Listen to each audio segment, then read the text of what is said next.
Out of all the places the military can send you, Hawaii is supposed to feel like a reward, a tropical postcard disguised as duty orders, a place people back home envy without understanding what it actually costs to serve there. Because while the beaches glow gold under the sun and rainbows cut the sky in half after sudden showers, the reality for those stationed on the islands, especially those in combat units, is far removed from vacation fantasies. And I learned that quickly when my recon platoon arrived on Oahu, trading air-conditioned offices and clean barracks for endless nights soaked in seawater, crawling onto hostile beaches at 3 in the morning after finning hundreds of meters through black, churning ocean with full combat loads dragging us down like anchors,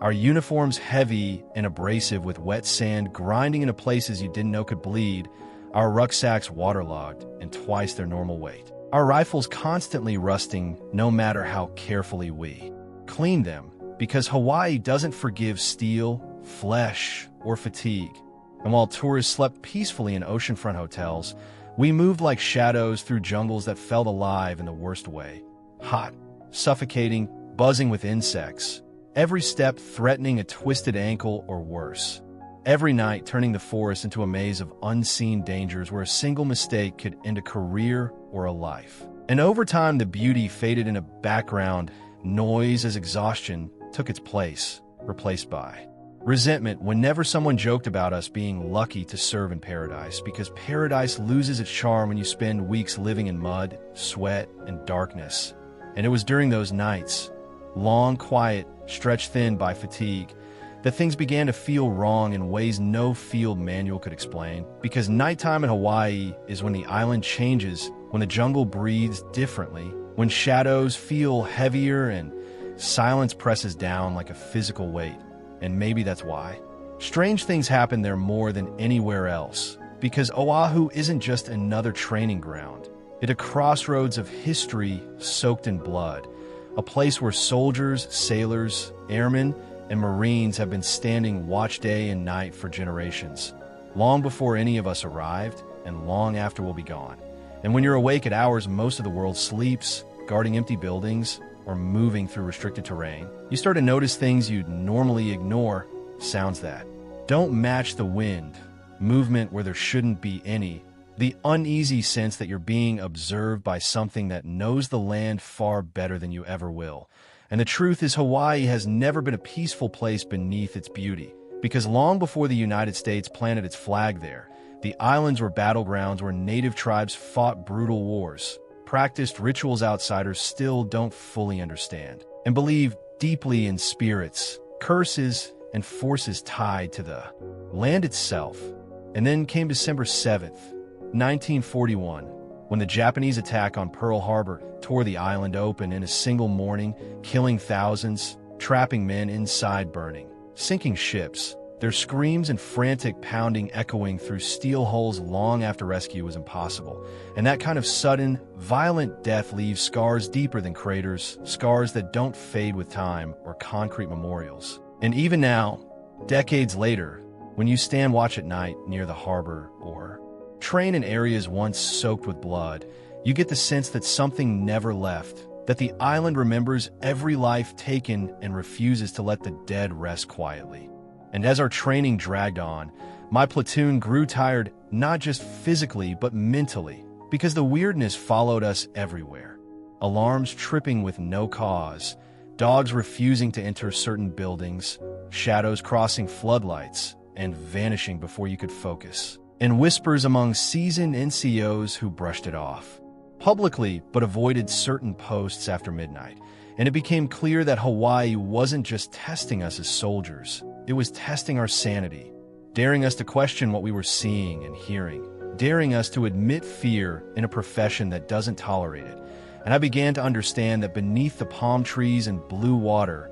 Oahu hides something ancient and patient, something shaped by war after war. Tragedy layered upon tragedy, waiting for the next generation of uniformed men and women to arrive, to stand watch in the dark, and to realize, far too late, that paradise can be one of the most haunted places on earth. December 7th, 1941 began like any other peaceful Sunday morning on Oahu, the kind that tricks you into believing nothing bad could ever happen on an island that looks carved out of paradise. With church bells ringing softly across Honolulu, sailors sleeping off hangovers in their bunks, and the harbor water lying calm and glassy as the rising sun painted everything gold. But just beyond the horizon, a Japanese naval task force waited in silence. 6 aircraft carriers and dozens of support ships, holding more than 300 bombers, fighters, and torpedo planes poised like a clenched fist. And when those aircraft lifted into the sky just before dawn, they carried with them a plan designed not just to cripple a fleet, but to shatter a nation's sense of safety. And when the first planes roared overhead, many on the ground barely looked up, assuming it was a drill or some kind of exercise. Because Hawaii was full of military activity, and no one expected death to fall out of clear blue sky. But then the explosions started, sharp and violent, tearing through the quiet morning as torpedoes slammed into battleships lined up along Ford Island. And suddenly the harbor became a furnace of fire, smoke, and screaming metal as bombs punched through decks and ignited fuel stores, turning steel giants into floating coffins, and the USS Oklahoma rolled over in the water, trapping hundreds of sailors and Marines inside as the ship capsized, their world flipping upside down in seconds. While the USS Arizona took a direct hit that detonated her forward magazine, erupting in a fireball so massive it split the ship apart and killed 1,177 men almost instantly, their bodies entombed within the wreck as it sank to the harbor floor. And for the next hour and a half, chaos ruled the island as airfields burned, aircraft were destroyed before their pilots could even reach them, and anti-aircraft guns fired desperately into the sky, managing to bring down only a handful of enemy planes, while the rest escaped back toward the waiting carriers. And when the attack finally ended, Pearl Harbor was unrecognizable, the water thick with oil and debris, smoke blotting out the sun, and the cries of the wounded echoing across the docks. But perhaps the most haunting part came after, when rescuers heard frantic pounding from inside the overturned hulls of sunken ships, the trapped men alive but unreachable, their fists beating against steel walls that were too thick to cut through in. Time, and those sounds carried across the harbor for days, slowly fading as air ran out and hope died with it, leaving the men outside forever marked by the knowledge that they had listened to their brothers suffocate without being able to save them. And in total, more than 2,000 American servicemen were killed that morning, many instantly, others slowly, crushed, burned, or drowned in the dark. And that kind of mass death doesn't simply disappear when the wreckage is cleared and the memorials are built. It sinks into the land, into the water, into the memory of the place itself. And even now, standing near Pearl Harbor decades later, you can feel it, a heaviness in the air that doesn't match the sunshine or the calm surface of the harbor, as if the island itself remembers the violence and refuses to forget. And maybe that's why so many strange stories come from this place. Because battlefields around the world are known for their hauntings, and Pearl Harbor is no exception. A site of sudden terror, unfinished lives, and unimaginable suffering, where men died confused and afraid, never knowing why the sky had turned against them. And as modern service members pass through the same waters, walk the same ground, and stand watch in the same hours of darkness, it's impossible not to wonder whether those who died so violently are truly gone, or whether some part of them still lingers beneath the surface, trapped in that eternal moment when the morning sky burned and the world changed forever. Even decades after the smoke cleared and the wreckage settled into silence, Pearl Harbor never truly returned to being just a naval base, because beneath the orderly docks and carefully maintained memorials lies a graveyard that refuses to stay quiet. And nowhere is that more apparent than at the USS Arizona Memorial, where the sunken battleship rests on the harbor floor like a rusted wound that never healed, its twisted metal visible just beneath the surface, still leaking small drops of oil, known as the Tears of the Arizona, as if the ship itself continues to mourn the men who died inside it. And every year, nearly 2 million visitors arrive by ferry, stepping onto the stark white structure built above the wreck, speaking in hushed voices, aware that beneath their feet lie the remains of hundreds of sailors entombed where they fell. And for most people, the experience is solemn but ordinary. A moment of reflection before returning to the safety of daylight and tour buses. But for some, the visit doesn't end when they leave the memorial, because the dead have a way of following those who notice them, as happened in 2011 when an Australian woman named Suzanne Deaney visited the site with her family, taking photographs as countless tourists had done before her, unaware that one image would carry something far darker than memory. And it wasn't until later that evening, sitting in her hotel room and scrolling through her photos, that she froze, her breath catching as she stared at the screen, because in one picture of the harbor water above the Arizona, a face stared back at her, clearly visible beneath the green surface, the unmistakable features of a young man, his expression heavy with sorrow and pain, eyes hollow, mouth set in what could only be described as anguish. And when she showed the photo to her family, the room fell silent, the weight of what they were seeing sinking in before disbelief took over. And once the image was shared online, it spread quickly, making headlines across the world, igniting debates between skeptics and believers alike, with critics insisting it was pareidolia, a trick of light and shadow forming an illusion, because with millions of photos taken at the memorial, surely something like that was bound to happen. But those arguments rang hollow to people who knew the harbor's history, because sailors and Marines stationed there had been sharing similar stories for decades, long before smartphones or viral images. Like the submariner who claimed his boat was docked at Pearl Harbor when his chief came running in a panic, swearing he had just seen a man in an outdated naval uniform walking calmly down the passageway. And when he tried to question him, the figure didn't respond, instead passing straight through the steel hull of the submarine and vanishing, leaving behind a silence so heavy it felt suffocating. And unlike a photograph, there was no light reflection to blame for that, no convenient explanation, only the unsettling reality that something impossible had just occurred. And when you combine those accounts with the known facts, that men trapped inside capsized ships beat desperately on the hulls for days, slowly suffocating as rescuers listened helplessly from the outside, the idea of restless spirits no longer feels far-fetched, because death at Pearl Harbor was not quick or merciful for many. It was slow, terrifying, and unfinished, the kind of trauma that seems to imprint itself onto the environment. And even modern service members feel it when standing watch at night,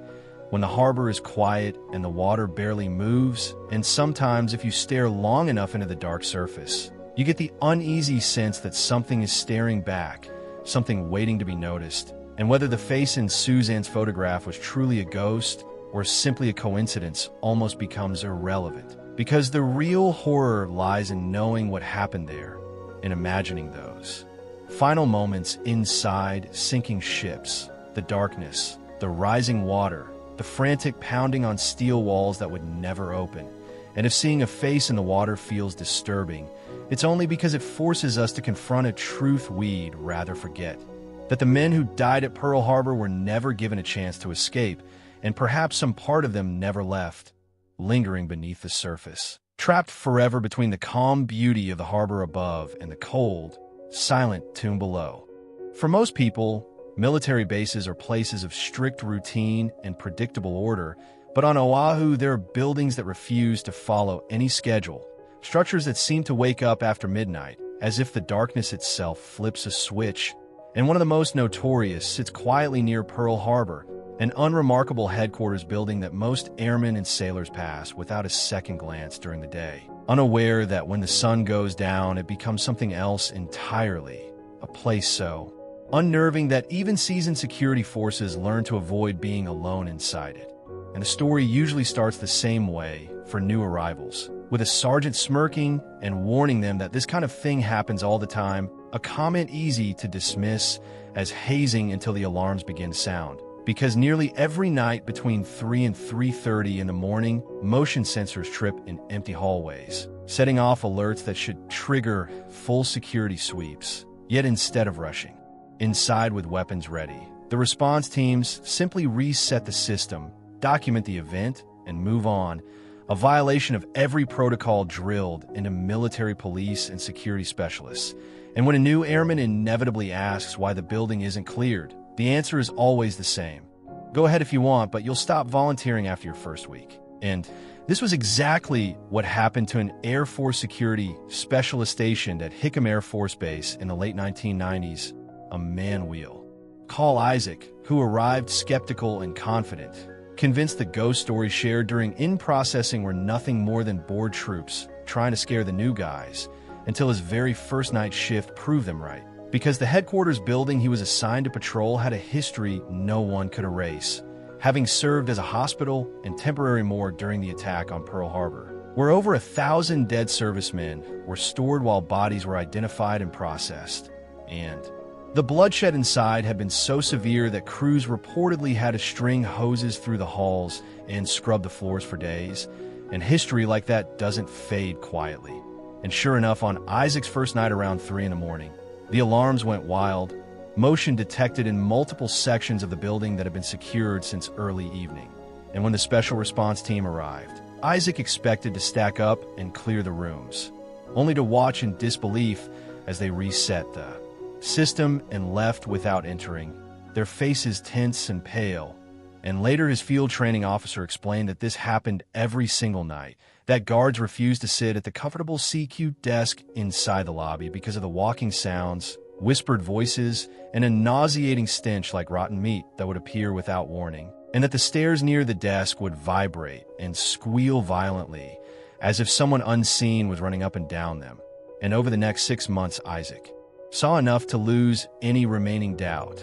watching military working dogs whimper, growl, and refuse to enter the building despite years of training, something handlers swore they had never seen before. And slowly, rational men made the same choice night after night, opting to sit on a stool inside a cramped 4x4 guard shack outside, rather than spend a shift alone inside an air-conditioned lobby. And Isaac became one of them after hearing footsteps and voices during his first hour at the desk, a sound so clear it made his skin crawl. And like clockwork at 3:17 a.m., the alarm sounded again, motion detected in the basement and third floor simultaneously, even though no one had been inside since 5 p.m. And while the building's dark reputation might explain the fear, it didn't explain the consistency, the precision, the way these events repeated night after night without fail, as if something inside the building followed a schedule of its own. And similar stories echoed from nearby structures on base, including a commissary where bodies had once been stored in freezers, and sailors reported an overwhelming sense of dread during overnight duty, and another secure operations building where doors opened on their own, and a basement gym left even hardened watchstanders feeling watched and taken together. These accounts painted a picture too consistent to ignore, because places used to hold the dead during the chaos of Pearl Harbor seemed permanently altered, as if the men who died there never truly moved on. And for those unlucky enough to stand watch in those hours between 3 and 3:30, when the island is at its quietest, the building doesn't just feel haunted, it feels awake, as if something inside is still walking the halls, still reporting for duty, still refusing to sleep.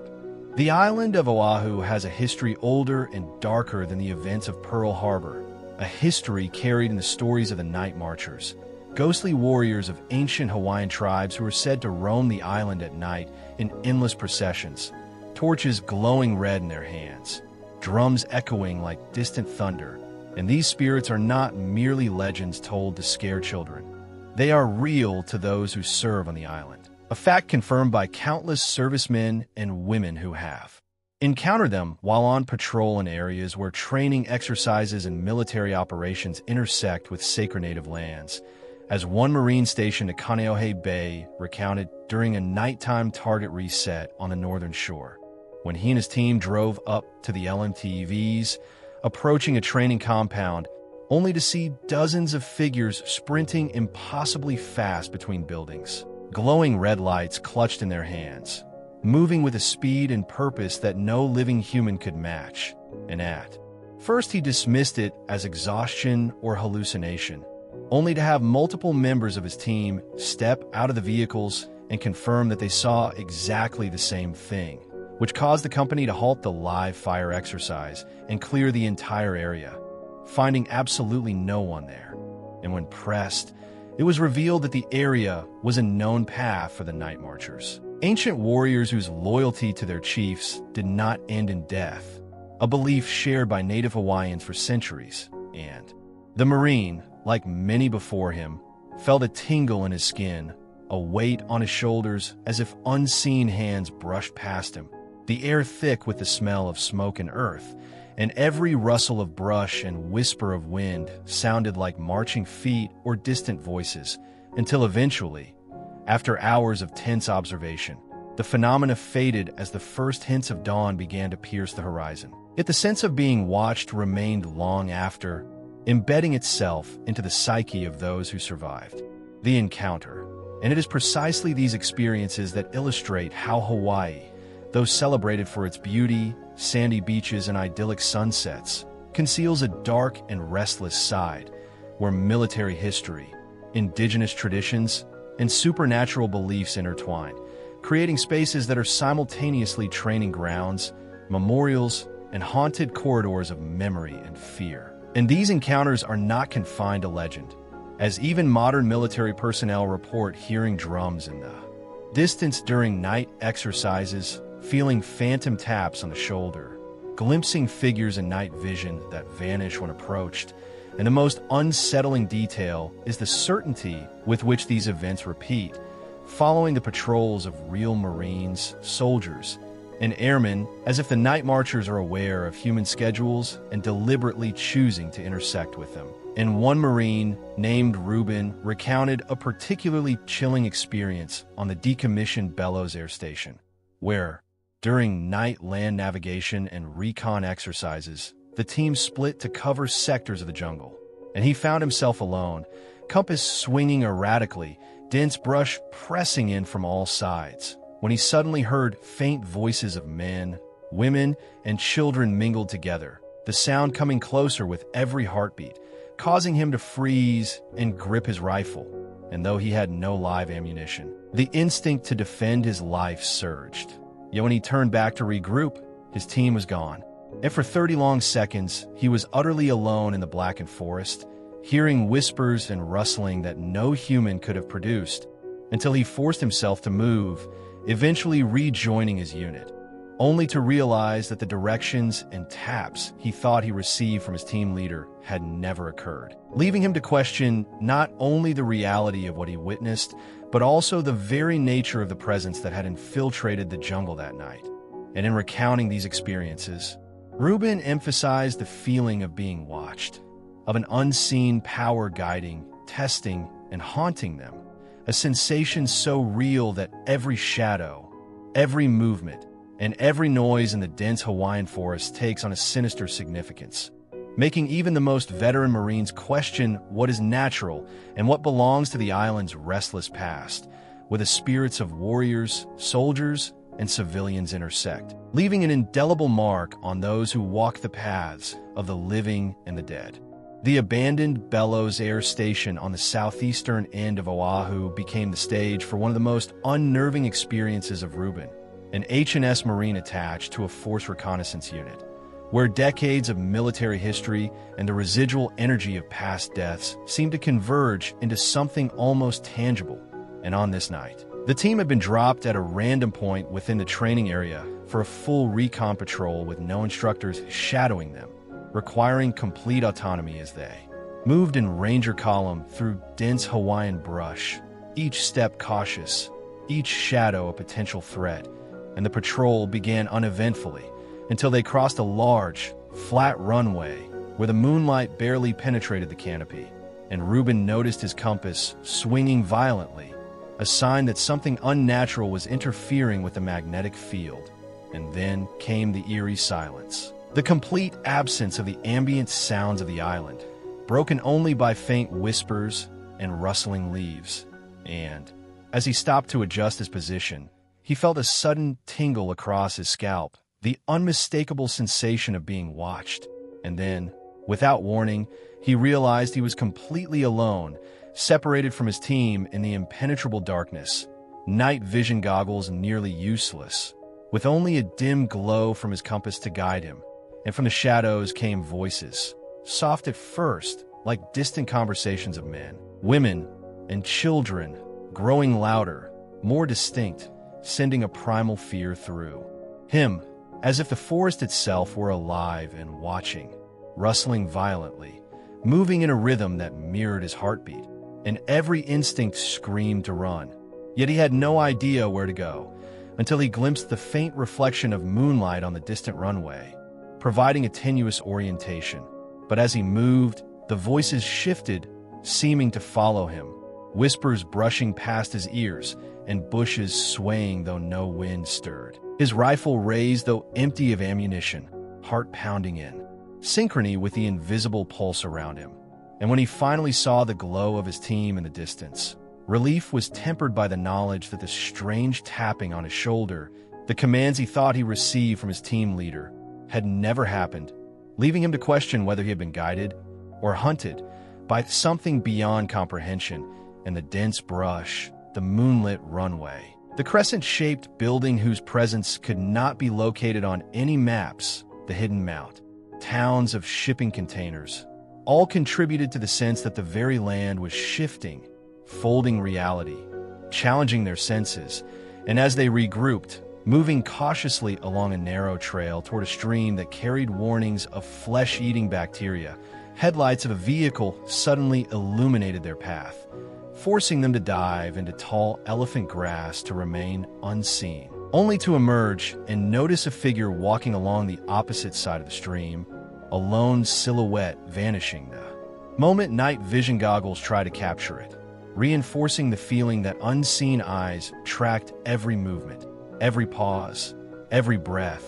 And the patrol continued with heightened tension, each Marine hyper-aware, knowing that on bellows, the echoes of the past, the restless spirits of soldiers long dead, and the ancient power of the island's night marchers all converged in a single night. A terrifying testament that Oahu's beauty belied its darker undercurrents. And by the time they finally exfiltrated to their bivouac site for debrief, the adrenaline lingered, the night etched into memory, the sensations of the invisible presence impossible to shake, leaving Reuben and his team to reflect on the truth of what many stationed on the island come to understand. Hawaii, while breathtaking in sunlight, harbors at night a liminal space where history, death, and the supernatural intersect, where training and reality blur, and where every step could be observed by eyes that have long since left the mortal plane, making soldiers, Marines,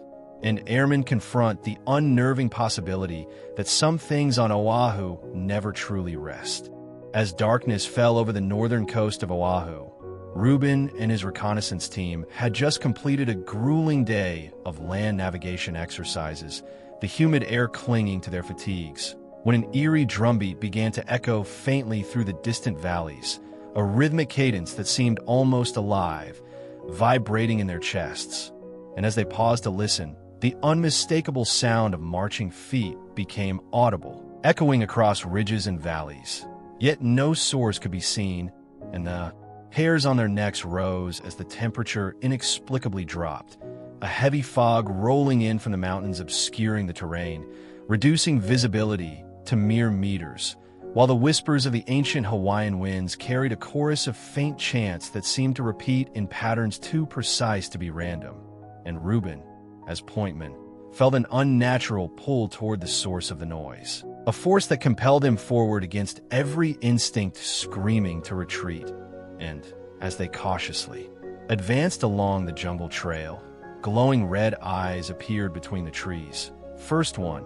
then dozens, in perfect alignment, moving in formation as though the forest itself had birthed them. And with each step, the ground seemed to vibrate beneath their boots, as if some invisible army mirrored their movement, pressing, relentless, encroaching, and suddenly, towering humanoid silhouettes emerged from the fog, adorned in traditional warrior garb, carrying torches that glowed an unnatural crimson, faces obscured but somehow visible through the mist, emanating an aura of immense power and authority. And Reuben felt his entire body tense as he remembered the stories of the night marchers, spirits of ancient Hawaiian warriors condemned to march eternally.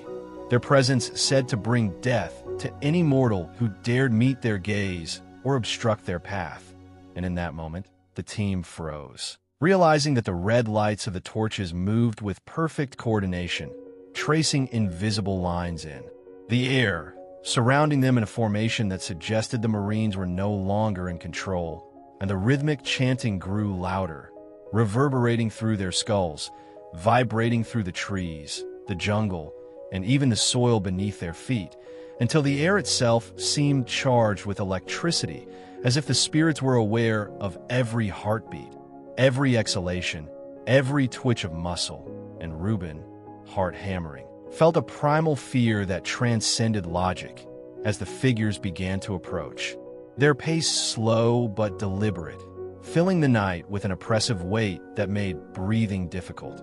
And in a flash, one of the torches illuminated the spectral visage of a chief warrior, his eyes piercing through the fog, commanding obedience from the living. And Reuben instinctively lowered his gaze, recalling the tales. Those who looked directly at the night marchers met instant demise or were cursed to haunt the land forever. And as the formation passed, the red lights swirled like fire, the chanting fading only after the last figure disappeared beyond the ridge, leaving behind a profound silence that rang in their ears long after. And the team, shaken beyond belief, huddled together, realizing they had crossed a sacred path, an ancient corridor of spirits that still patrolled the island in honor of chiefs and battles long forgotten. And though no one spoke,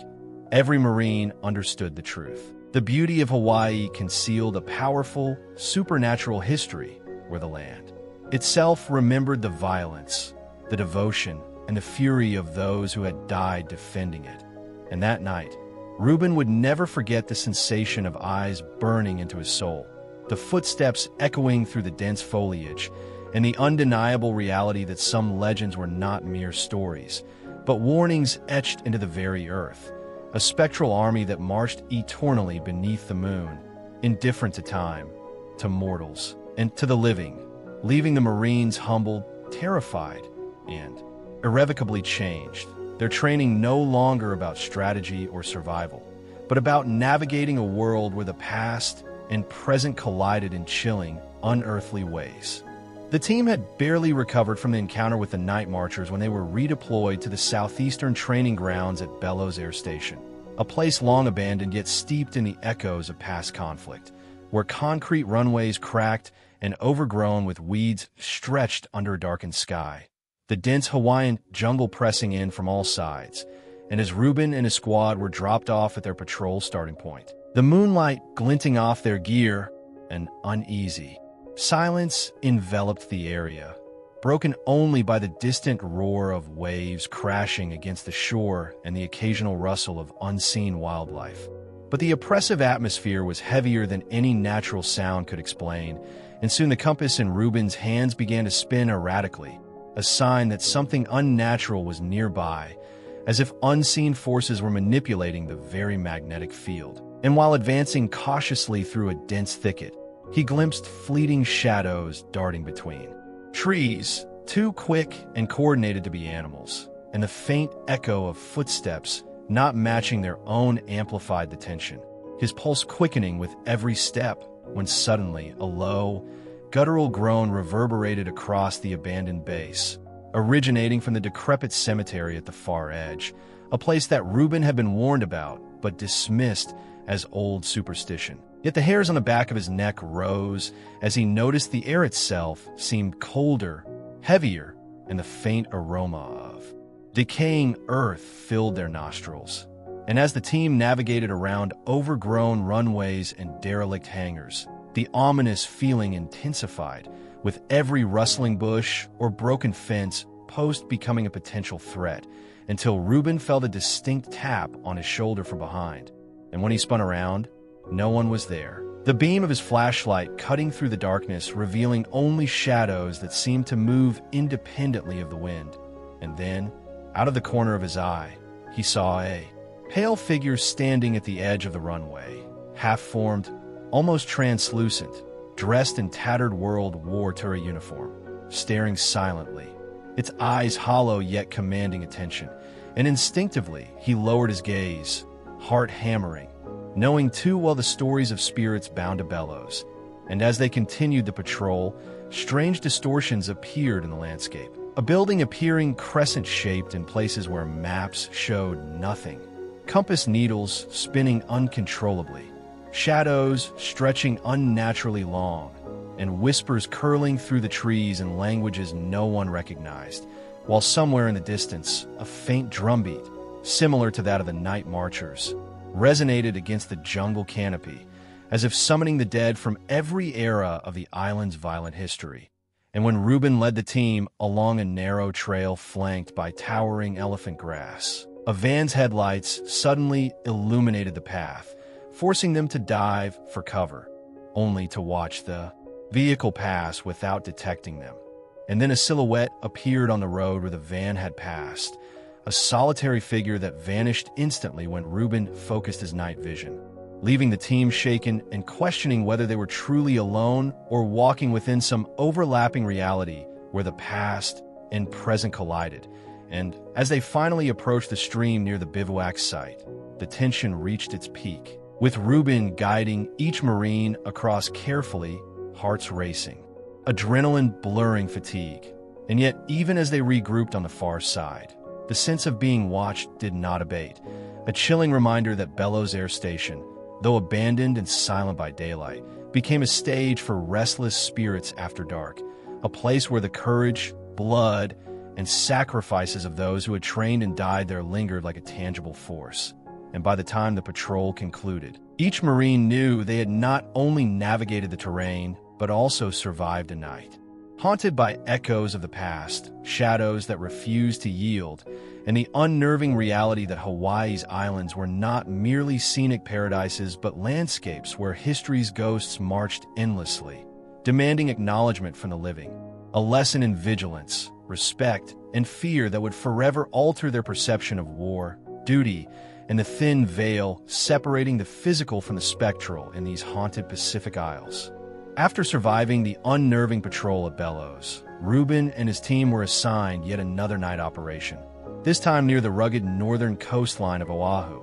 where jagged cliffs plunged into the dark Pacific and the wind carried an ominous chill through the dense vegetation. And though the full moon offered some guidance, the landscape seemed to warp under its silver glow, shadows stretching unnaturally as if alive. And immediately upon dismounting from their transport, an uneasy silence settled, broken only by the distant crashing of waves and the faint echo of drums that sounded impossibly synchronized, reminiscent of the ancient night marchers that Hawaiian lore warned of. And as the patrol advanced along narrow jungle trails, the eerie percussion grew louder, interwoven with faint chanting that seemed to emanate from all directions at once, causing even the most experienced Marines to falter, hearts pounding and senses heightened, with every rustle of leaves or snap of twigs potentially signaling the presence of entities beyond comprehension. And then Reuben caught movement out of the corner of his eye,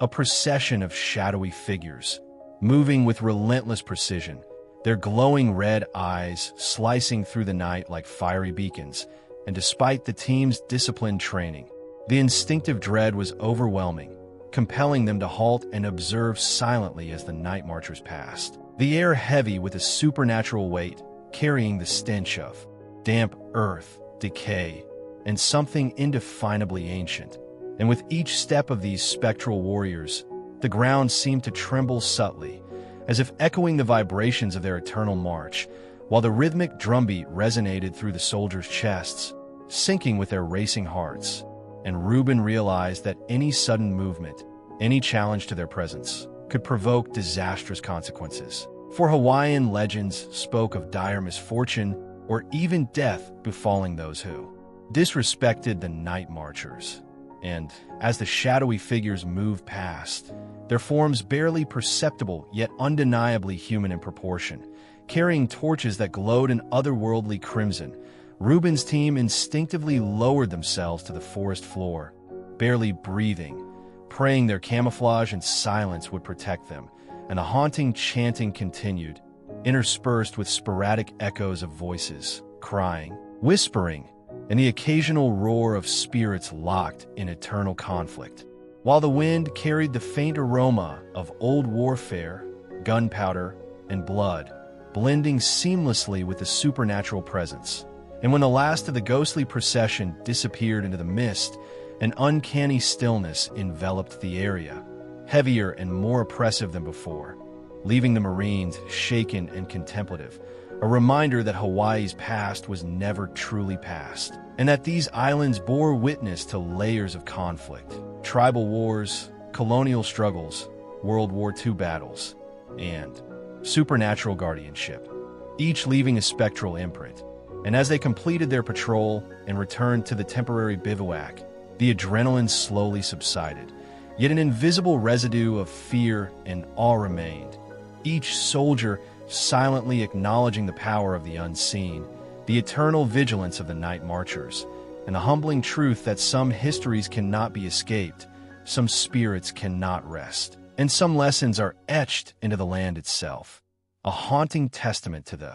intertwining of duty, mortality, and the supernatural on Hawaii's haunted northern shorelines. The final night of Reuben's deployment at Bellows Air Station began with an uneasy calm, a silence so thick it seemed to press down on the Marines as they prepared for their last nocturnal patrol, the air heavy with the smell of damp vegetation and salt from the nearby ocean. And though the moon cast pale silver light over the flat runways and mock Afghani villages, shadows seemed unnaturally deep, stretching and twisting like living things. And as Reuben led his team into the dense brush for the night's reconnaissance, an unsettling sensation of being watched gripped him, prickling his skin and setting his nerves on edge, and almost immediately, the night erupted with the familiar signs of the supernatural. Rustling leaves with no source, fleeting glimpses of figures darting just out of sight, and distant, echoing drums that reverberated like the heartbeat of the island itself. And as the patrol carefully navigated the narrow jungle trails, Reuben's compass spun erratically, a subtle but undeniable indication that something beyond the physical was influencing the environment. And then came the voices, low, overlapping whispers that seemed to speak in a language both foreign and ancient, merging with the natural sounds of the night to create a cacophony that unnerved even the most disciplined Marines. And at a clearing near an abandoned hangar, they finally saw them, the night marchers, more vivid and terrifying than ever, their forms ghostly yet sharply defined in the moonlight, torches glowing with unnatural fire, moving with a rhythmic precision that mirrored the pounding of Reuben's heart. And despite every instinct screaming to flee, the team froze, understanding that these were not ordinary intruders, but spirits of the past, bound by honor, duty, and vengeance. And as the spectral warriors passed, the very ground seemed to shiver beneath their presence, carrying with it the weight of centuries of conflict, loss, and ritual, and the air was thick with an oppressive energy, a mixture of awe, fear, and reverence. And when one of the night marchers paused briefly, eyes meeting Reuben's, he felt a piercing sense of recognition, a silent communication acknowledging the living soldier's courage and respect. And then, as suddenly as they appeared, the figures vanished into the mist, leaving only the echo of drums and a residual chill. And yet the encounter did not end with their disappearance, for the patrol continued to witness anomalies, fleeting shadows crossing the runways, whispering winds carrying fragmented voices, and objects moving subtly as if guided by invisible hands, testing their resolve, composure, and sanity. And by the time they returned to the bivouac, hearts still racing and senses strained, a heavy understanding settled upon them. Hawaii was not merely a training ground or a historical site, but a nexus where the living and the dead converged, where military history, tribal legacy, and supernatural phenomena intertwined in a way that defied logic. And Reuben knew that the island had imprinted itself upon him forever. Every patrol, every shadow, every inexplicable sound a permanent reminder that courage was measured not only by combat skill, but by the ability to confront the unseen, the inexplicable, and the eternally vigilant spirits of the night marchers. And as dawn approached, painting the sky with muted shades of orange and pink, the Marines silently disassembled their gear, a profound respect for the island and its haunted history settling over them. And while the sun rose on the familiar landscape, the memories of the night, whispers, glowing torches, spectral figures, and the heartbeat of ancient drums, remained etched in their minds, a lasting testament to the inescapable presence of Hawaii's dark, mysterious past, and to the knowledge that the line between the living and the spectral is thinner than one ever imagines, especially on islands shaped by warfare, ritual, and the relentless march of spirits who never truly rest.